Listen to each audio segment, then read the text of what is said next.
So when the association asked me to talk about disruptors or disruption, what better thing to talk about than distribution?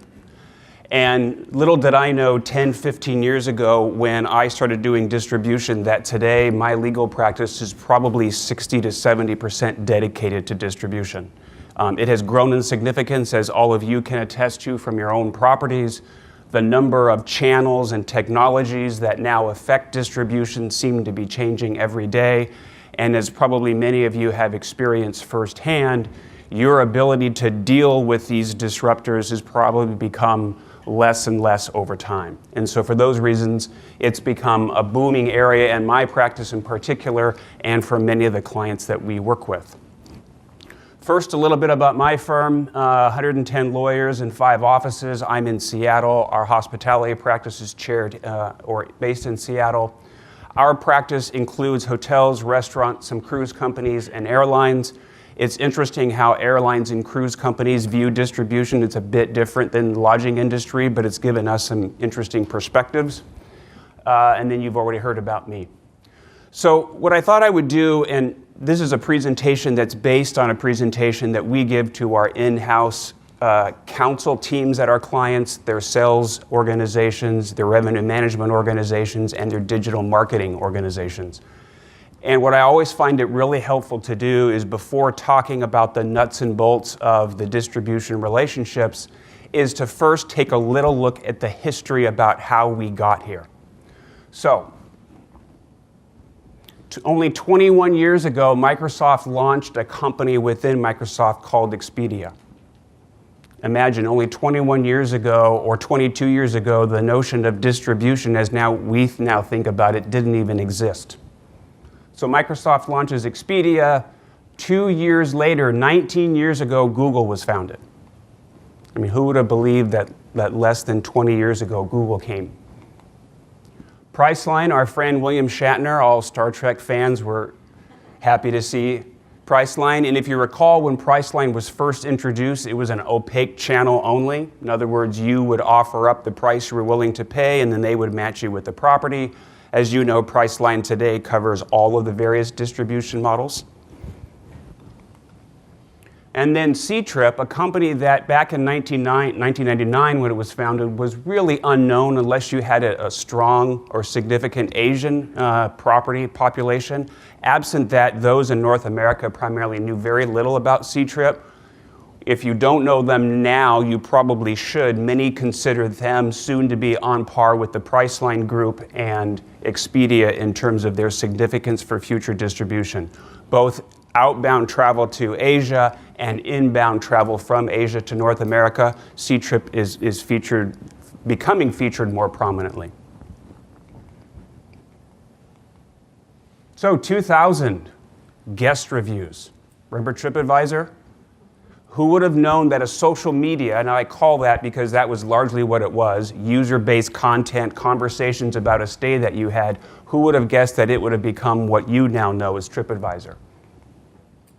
Orbitz. So if you recall, Orbitz, founded by the airlines, they were tired of dealing with distribution channels themselves, so they thought we can do things better. We all know how that turned out, don't we? Orbitz later, a year or two later after its initial launch, it started adding hotel inventory as well, largely on a package basis. Very few standalone rooms were typically sold through Orbitz until later in its life, but initially it was an airline model only. Expedia gets in or starts its M&A work and acquires TripAdvisor for $210 million. That obviously brought in the reviews in-house, and from their perspective made their listings on their website all the more powerful because now you had actual user-generated content about stays at the featured property. Facebook. Anyone here use Facebook? Just imagine, only 13 years ago, right? And now it's becoming one of the most interesting, I find, distribution platforms for the hotel industry. But we never thought back in 2004 that somebody would list or feature or even soon book a property through Facebook. Kayak. Kayak was the very first meta search dedicated travel meta search site there was. And what's interesting about Kayak is that many people overlook the fact that when Kayak first started, it didn't have agreements with anyone. The way in which it populated its website, it simply went to your website, it scraped your data and moved it and put it on their website. Which back when meta search sites first started, that was the way they populated their websites. They would scrape data from others. Now, most hoteliers, small, large, and in between, tend to have an agreement with Kayak, which will detail how your listing might appear. But at its start, it simply scraped data and posted it itself. 2005, the deal of the century. So Priceline buys a very small, primarily European-based booking engine called Booking.com for only $135 million. Only. The numbers start to escalate as we go through history, but many in the industry view this as the most undervalued acquisition that we've ever seen in the distribution space. Airbnb, 2008, only 9 years ago, and we're still struggling to figure out Airbnb, right? We don't quite know the effects. We don't know should we be using it or not. More of my clients are moving inventory to Airbnb, so in some respects it's become a legitimate distribution channel. But what do we make of all of these short-term rentals, and how do we compete against them?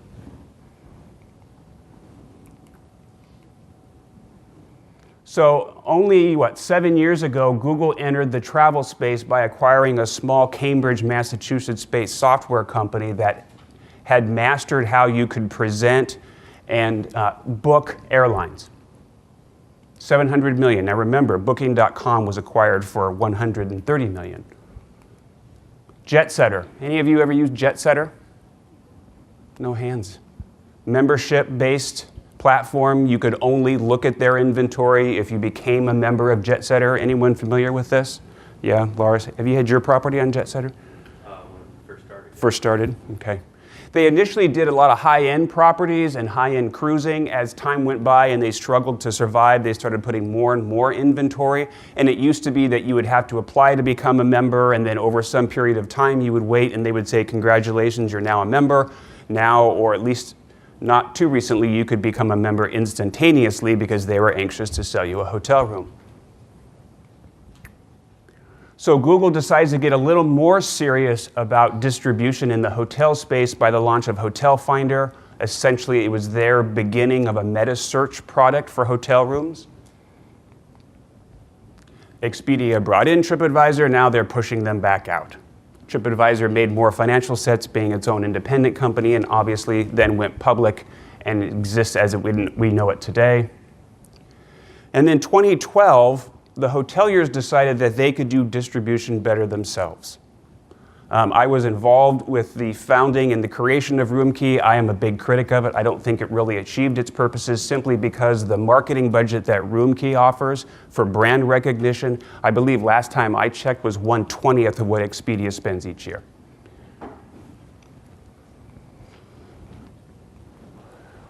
So now we're going to get closer. So Trivago. We've all heard of Trivago, right? Everyone ever notice that the Trivago guy never wears a belt? It's a bit of trivia there. Actually, if you ask Expedia about that, they'll say they actually acknowledge it, and people will write in and say, why does the Trivago guy never wear a belt? Anyway. So Trivago, meta search space, right? Just like Kayak, we start seeing the valuations start going up, and meta search and the role that meta search plays starts to become more prominent. TripAdvisor, not happy with its review platform and then its meta search platform, decides to launch Instant Book, which most analysts will tell you was a complete failure. Maybe you've had different experiences, but most don't find it very valuable. So Priceline, recognizing that at least within the US that it's reaching the point of maturity, Priceline decides to extend into restaurants and food and beverage, and they buy OpenTable for $2.6 billion. Now compare that to Booking.com for $135 million. Any of you done an OpenTable deal recently? They're very difficult to work with. Priceline acquires Seattle-based Boutique, yet another phenomenon we see, which is, I don't want to do just distribution for you, I also want to do this for you, and this for you, and that for you, in an attempt that you will turn over one day your keys to your hotel to me. That's what Priceline's doing. Expedia acquires the failed experiment by our airline friends at Orbitz for $1.6 billion. Now keep in mind, Booking.com, huge success. Orbitz, almost a complete failure. That's valued only at $1.6 billion. Boy, now you start throwing money around. Now you want to get into the short-term rental business. You buy HomeAway for $3.9 billion. And this is interesting.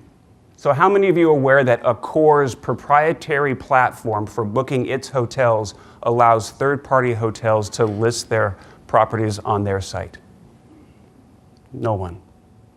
It's rather unique. You can't imagine if you went to Marriott.com that you would find an IHG product per se, or even an independent that wasn't part of their soft branding. Accor has gone so far that for truly independent hotels, in other words, no soft brand, no marketing relationship, you can now list your hotels on Accor.com. So 2016 was the launch of direct booking. We're going to talk a lot more about direct booking and its effects. 12.2 billion, the numbers get larger and larger. And now this year. So Airbnb, everything seems to point to an IPO that's coming. A lot of the moves that they're making, a lot of the smaller acquisitions that they're making, they're trying to legitimatize their model.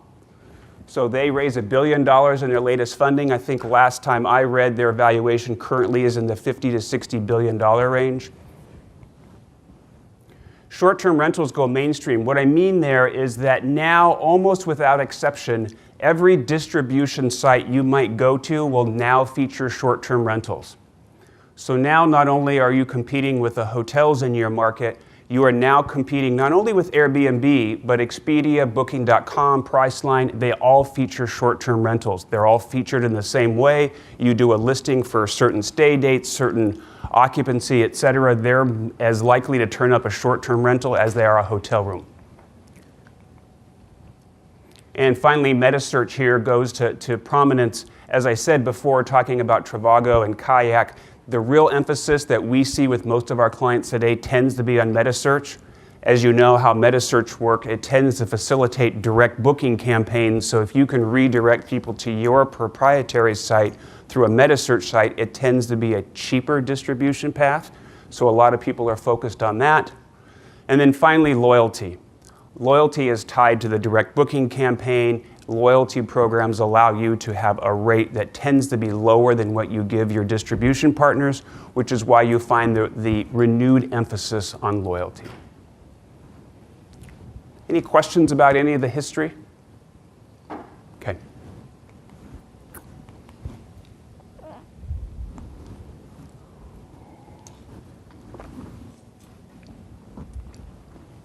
How many of you are familiar with this notion of booking brands?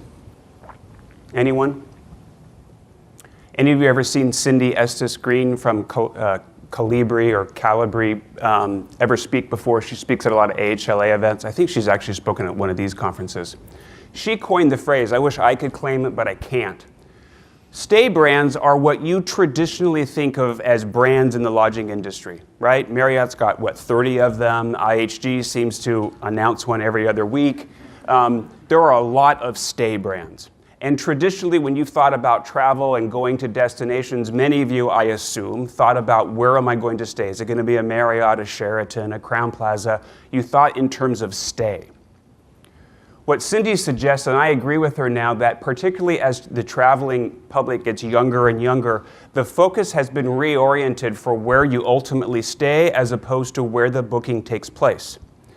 So I always like to do this when I'm speaking in smaller groups, is try to get a sense of when's the last time you stayed somewhere, and this is a bad group to ask this question of, and where did you start your booking process? Well, all of you should say, hell no, I never went to a booking brand, I went to Marriott.com.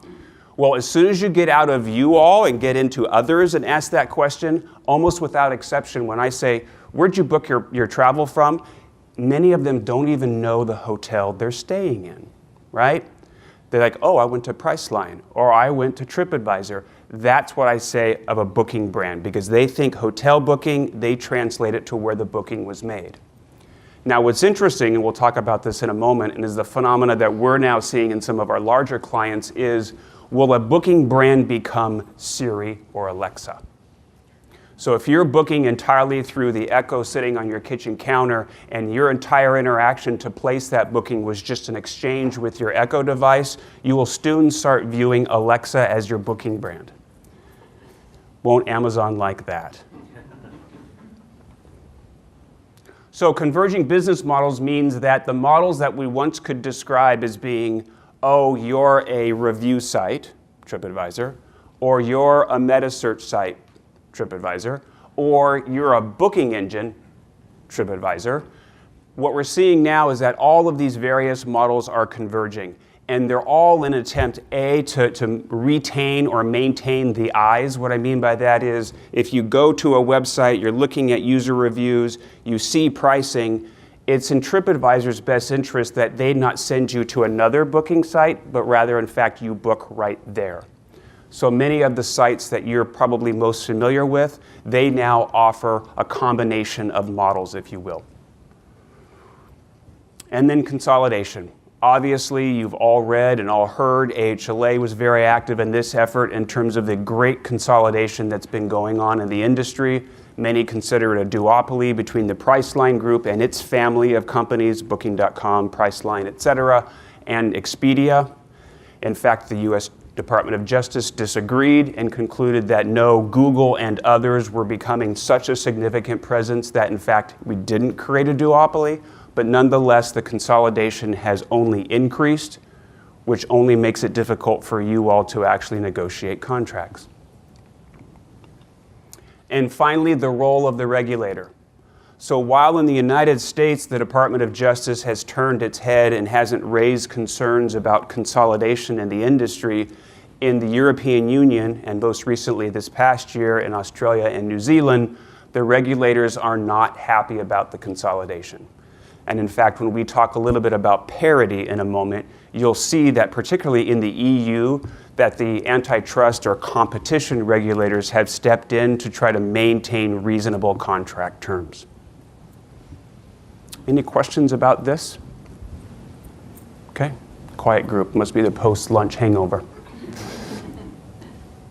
So whenever a client comes to us and says, we have a distribution contract, will you help us negotiate?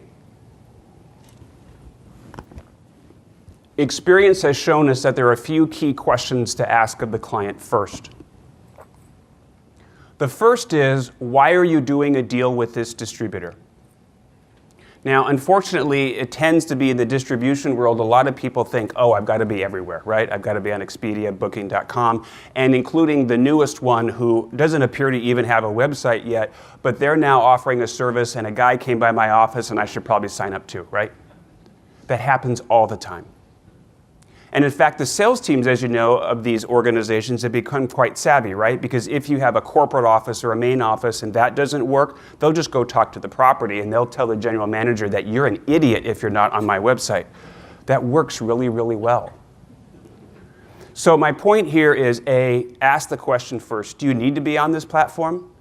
And if you do, can you leverage the platform for your benefit? So one of the key things that I find a lot of our medium-sized clients doing is they leverage the language capabilities of the large distributors. Right? Last time I checked, Expedia was available in 186 different languages. I'm willing to guess none of your property websites are quite that many yet.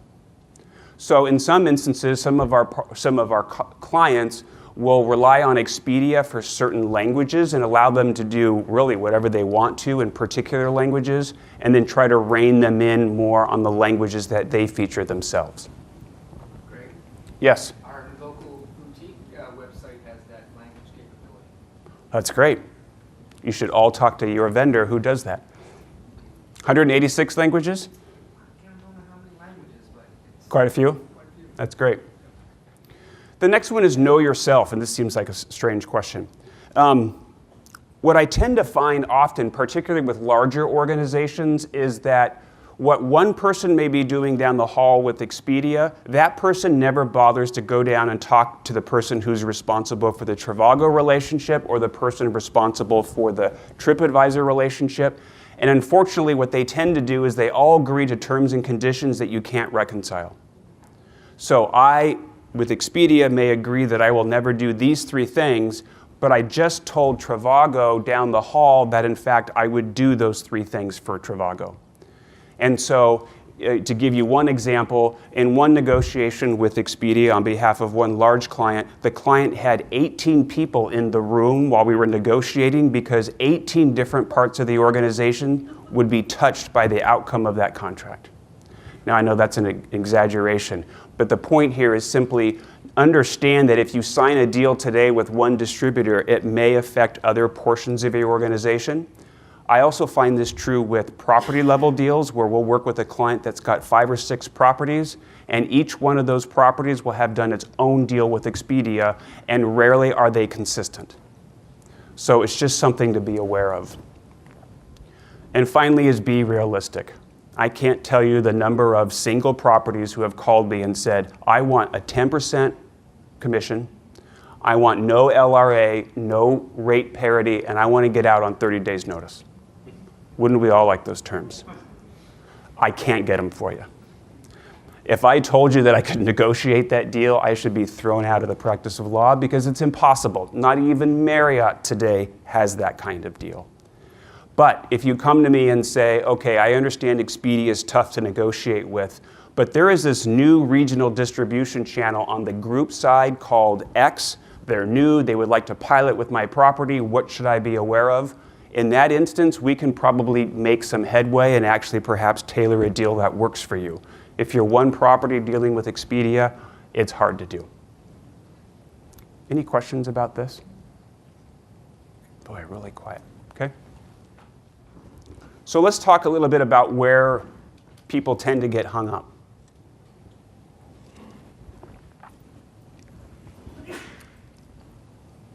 Term. I like nice, short, succinct words. It seems rather obvious, right? Term. Who thinks the longer the term, the better? You probably knew by the way I asked the question. They answered that one, right? So I'm an advocate for short-term contracts in this world. You want to know why? Because we just went through the history, right? We don't know from one year to the next, to the next, to the next, frankly, who the next key distribution channel might be for us. I sign up for a 4-year term that gives exclusivity, God forbid, I've seen clients do it, saying I will only distribute my rooms through you because today 60% of my room nights come from you. How would I ever think of going elsewhere? 2 years later, there's a new channel that's eating that channel's lunch and you can't use it. So term, be careful with too long of terms. Enrollment, this applies to you with more than one property. This is one area where the distributors today are very focused. They want every property in your family signed up tomorrow. They don't want to go through a process where people sign documents. They just want to say the day we sign one contract, however number of properties in your family, your brand, your management company, they're all part of the deal on signing. This is one point where we can sometimes provide our clients a little leverage, is that in exchange for an enrollment process that's simple, we can sometimes get concessions elsewhere. IP protection, this is the area where you see typically or have seen so much written about, which is the phenomena of keywords. People still have a hard time accepting the fact that at least in the US, Expedia can bid on your trademarks and actually profit from that. I'm sorry, I can't stop that under trademark law, but I can stop it contractually if you're able to negotiate it. Surprisingly, keyword protection is pretty routinely given today. And I think that's in realization that Expedia and Booking really don't generate a lot of bookings any longer through keyword purchases. Booking prices, BRG, best rate guarantee. How many of you have best rate guarantees? Couple of you, okay. So one thing you obviously got to be wary of is that if you give a distributor your inventory and they start undercutting your best rate guarantee, you find yourself in the position of writing checks to guests. I always try to tie the two together, and for the most part, at least in North America, that's permissible.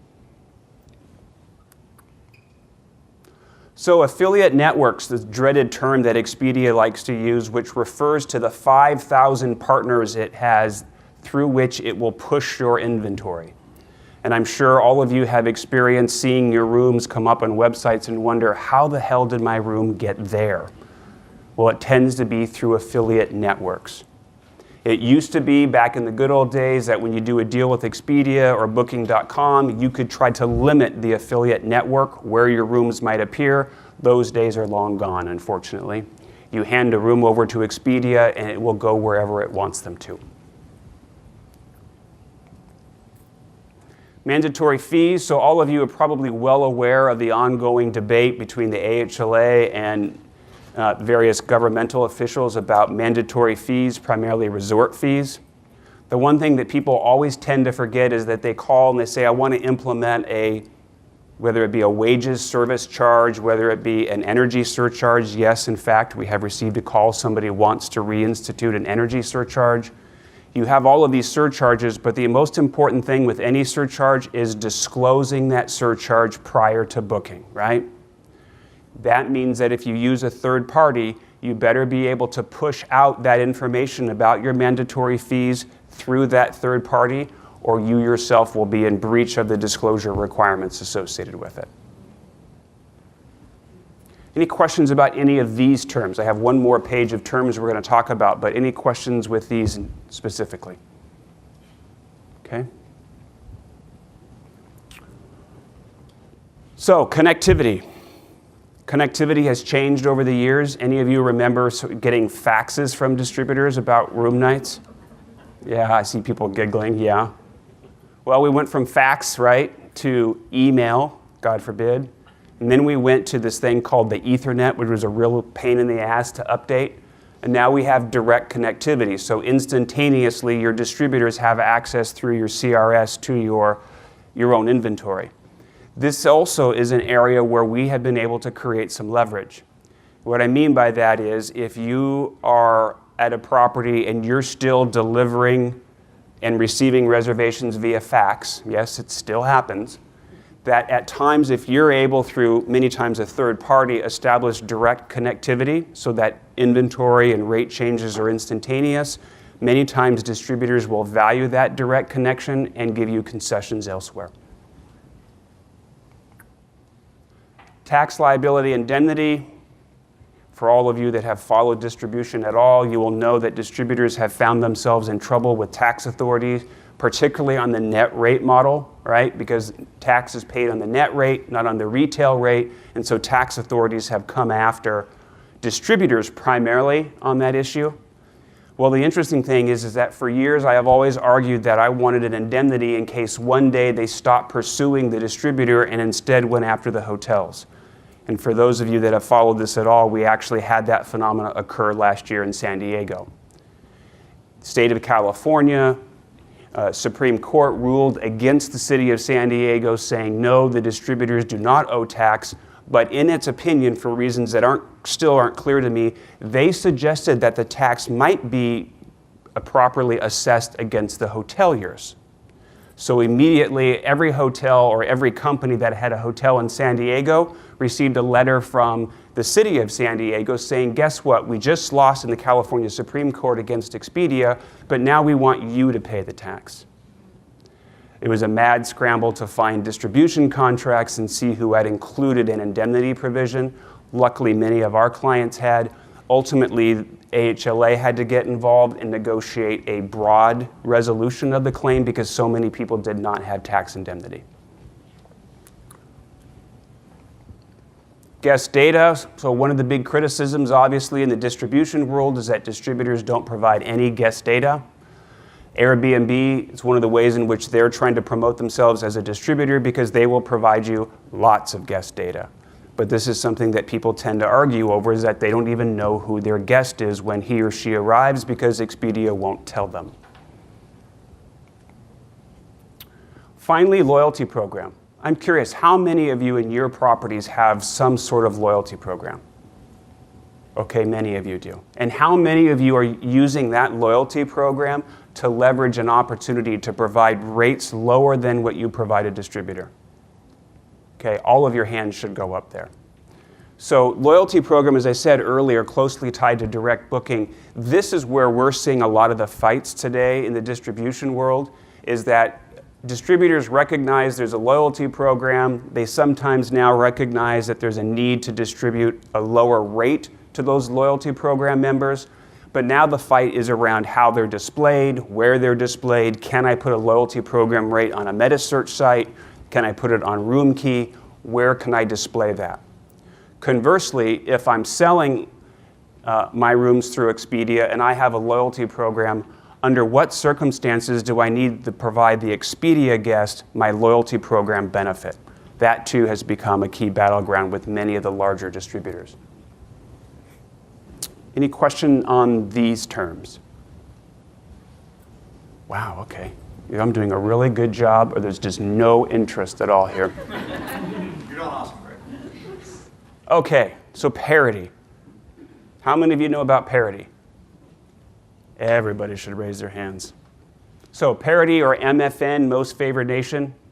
In short, what it essentially means is that whether you know it or not, most of you, when you signed, if you've ever signed a deal with a distributor, you have told the distributor that with certain limited circumstances, you will provide that distributor the same good rates you provide anywhere else, including on your own websites. Okay, so that's rate parity. And then you also typically will tell them that even if you have only one room remaining, you will make that room available to the distributor. That's availability parity or last room availability.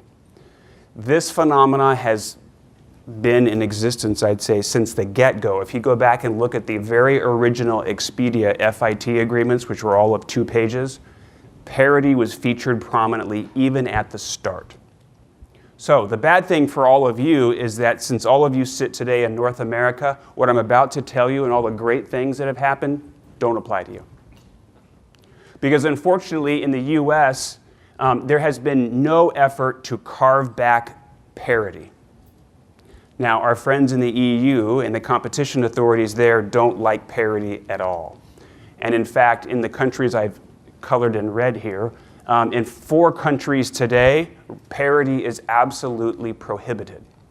No parity. You hoteliers sitting in Austria, for example, or in France, you can give one rate to Expedia, a different rate to Priceline, and you can offer a cheap rate on your own website, and the distributor can never do anything against you because of it.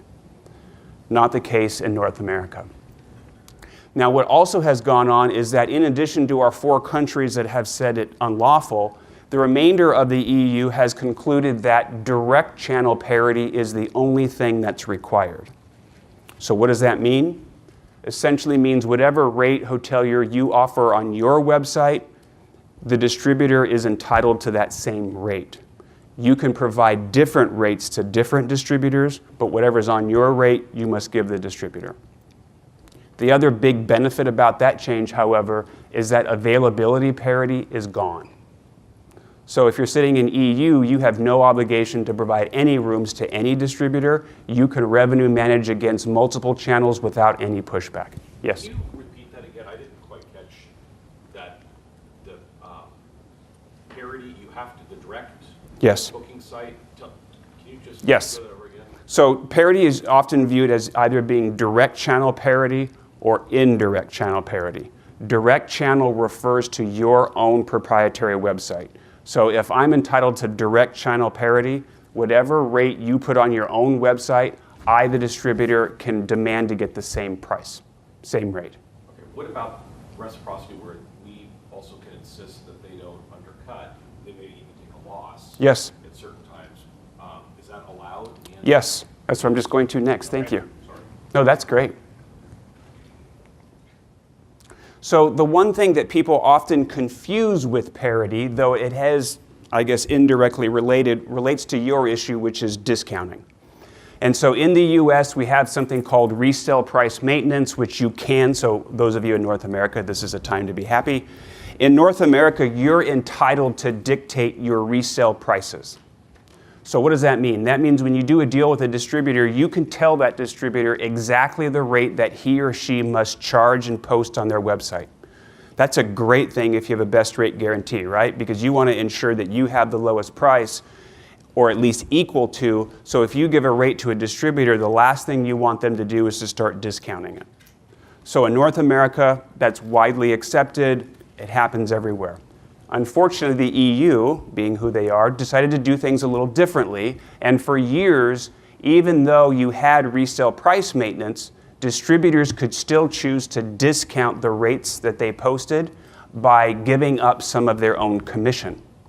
So let's say I'm earning 10% commission, I can choose to give 5% to that back to the guest, and by doing that, essentially discount the room. As of 2013, there was a decision that came out of the UK which essentially said, hoteliers, you can put a stop to that if you create something called closed groups. I won't go into what that essentially means, but in essence, distributors, if they create a loyalty program, again, back to loyalty, under certain circumstances, they can offer loyalty program members a discounted rate, even if you tell them not to. Again, this is in the EU only. So why, you're probably wondering, why the hell are we talking about the EU? Here's why. Because in an effort to make their operations more efficient, many of these rules that may apply in the EU or now in Australia, which I won't burden you with, they try to make their contracts uniform. So when we first had this closed group exception back in 2013, which allowed distributors to discount, they took that very limited exception and tried to create a very broad exception and would tell clients of ours in North America, guess what, I'm now legally required and legally able to offer discounts whenever I want. Well, that wasn't the case at all. But that's, again, distributors taking an opportunity that may exist in one country, roll it out across or globally in an effort to make, as they say, their contracting easier. Any questions about parity? Did I answer your question? Okay.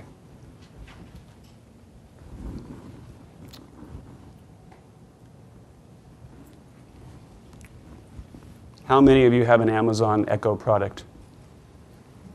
Okay. How many have an Apple iPhone? Siri, familiar with Siri? Okay, even more of you. How many have Google at home? That's the question. Oh, I've got a couple. Okay.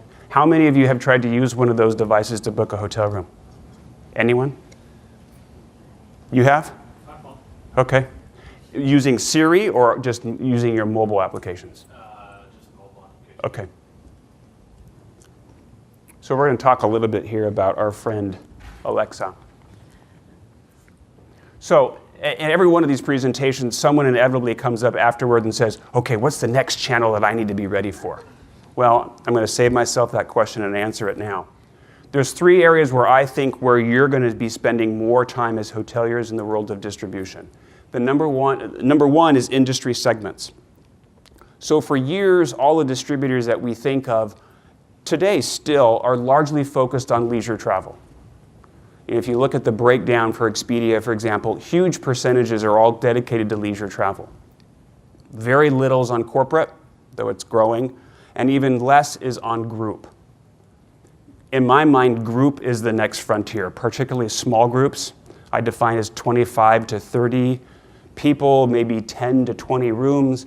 I can't tell you the number of new technologies, new platforms, new distributors that are in the market today trying to produce and or push a group platform. Many of our larger clients, so as many of you, if you're Hyatt Hotels or Marriott or what have you, they now have their own online booking tools that you can use on their websites, but there's a number of third parties. Bizly, I think, was the last one that came across my desk. They're all trying to automate and move to the web and internet the entire group booking process. Now, whenever I say that to a group sales meeting, you see all the faces like, oh my God, there goes my job. I have yet to see any of those tools that work well. But ultimately, we will get there. New products, so this goes back to not too long ago, Priceline's acquisition of Boutique, and as I said, they're trying to essentially extend their service offerings. It won't, in my mind, it won't be too long until you see one of these distributors offer the full range of services. So for example, I know Booking.com or the Priceline Group and Expedia have both now acquired property management system companies. It will only be a matter of time before literally you can plug Expedia into your hotel and they will do everything for you. That time's coming as well. And then finally, our user interfaces. So I did a presentation about a month ago to a group of CIOs from the lodging industry, And we spent about 2 hours talking about these new voice-activated devices. And almost without exception, every one of them in the room had some kind of plan or beta test or proposal they were considering to put this technology in guest rooms. Any of you have these devices in your rooms already? We have a couple clients that do. Interestingly, usage rates are minimal. Most people don't like to use them. But what's interesting is on the flip side, which is going back to my booking channel observation earlier, or I should say Cindy's, is that as these become more prominent and become more part of our lives every day, more people will turn to these for booking. So today, I've tried to do it a couple times and it's very clunky, you can actually book a hotel room on Kayak using your Amazon Echo. Doesn't work really well yet, and you have to have a Kayak account set up initially and you have to connect it with your Echo account, but you can book. You can book rental cars on Expedia.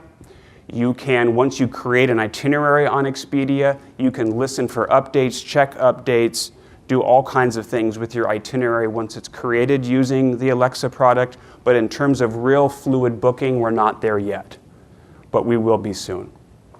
And what's most interesting from a pure technology perspective is that the adoption rate for these technologies, primarily Amazon's, there's only one other technology in recent history that has been anywhere near that.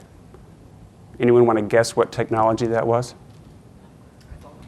iPhone. That's exactly right. So this actually is seeing adoption rates higher than the iPhone when the iPhone was first introduced. So great for our hometown Amazon, right? But for all of you in the hotel business, guess who's going to be taking a percentage now off the top of every booking? Your friends at Amazon.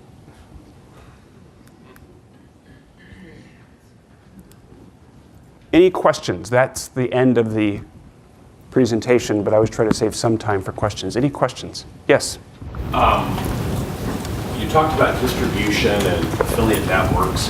One of the things that's frustrating is the channels that end up getting the wrong pictures, they get the wrong information. What can you negotiate to obligate some of these primary relationships into having better, they can update the availability and they can update rates, but they just don't do a good job of updating content. Right. How does that work? So how are you providing content today? Is it through like a third party like what, Leonardo or Ice Portal or? Leonardo or whatever Yeah. footages and Yeah. you know, doing a lot of manual stuff, basically trying to chase down how to get things updated. And I mean, I'm with a big company, but it's still a pain to deal with. Right. So traditionally, they used to say that the content issue has changed dramatically over the last few years. So initially, all the distributors wanted to rely on their hotel suppliers to provide the content. And if you go back a few years, there was a pretty recognizable process to update content, provide content, and you could usually trust that with a few, perhaps, editorial changes, your content would be the same. Now, if you look at these distribution contracts, all the distributors are reserving for themselves the right to get their own content about you. And so not only do they include a license grant to come to your property and take pictures whenever they want, they also reserve the right to go to third parties and scrape data about your property and use that data as well. Because of that, it's become harder and harder to manage because many times if you look at your listing, you have no idea where that content came from. If the picture or the narrative is wrong, they'll change it. But if it's simply, hey, I hate that picture, where did you get it? They won't do a darn thing about it. What's also interesting, relatedly, go back to the parity issue, I now see parity provisions with respect to content. So many of the large brands, Four Seasons is the one I like to hold out because their investment in this was incredible. If you go to the Four Seasons website, their video and photography, it's what you would expect from a Four Seasons. What's interesting though is that now many of the distributors are asking for parity in terms of content. So if you make a big investment and create this wonderful video for your own website, guess what? Expedia now is entitled to that same video. So content is a place that's changing. Again, if it's wrong, they'll correct it, but short of that, typically they won't. And what about obligations for, parking rates or pet fees or other charges that are not room rate Right. related? And not They won't post those? And some do and some don't. Some are bad about it. Right. They don't keep it occurring? Some refuse to do it, so I've had this fight with Expedia where like, I'm not going to post mandatory fees. It's like, well, you have to. What I typically do in that sense is I will do a very self-serving thing, which I will send them a letter, and I will copy counsel if I have it or not, and I will send them a letter and say, I've asked you to post these fees on your website, and for reasons unbeknownst to me, you've chosen not to, and I will put that in the file. I've had to rely on those letters a few times when a third party has said, hey, wait a minute, what happened? You're not posting things, you're responsible for your third party channels. At least I have some evidence that I tried to do that. Yes? As a follow-up to that question, we were having an issue with Priceline, not on, we had a guest that destroyed some property in the room, he admitted to it, charged a visa, and then went back to Priceline, said it didn't happen, and they're saying, they're not debating whether it did or didn't happen, they're saying you didn't get agreement up front that they needed to sign for damages, and so we're not, our client doesn't have to pay that. So it's not too dissimilar to the argument about a chargeback, right? And as you probably all know, you're going to lose the chargeback fight almost every time, unless it's a known customer that's known to be doing this. In that instance, what's most important is make sure that the policy that you have, which gives you the right to charge for that, make sure that that policy statement is part of the content that you pushed out to that distributor. That's the first line of defense.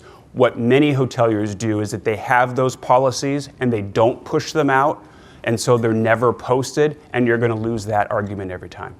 So whether it be pet fees, smoking fees, non-smoking policies, whatever it may be, make sure all of those policies are part of the content that you push out to your distribution channels. Put the burden on them to make sure they display it, but at least give it to them so they do have that obligation.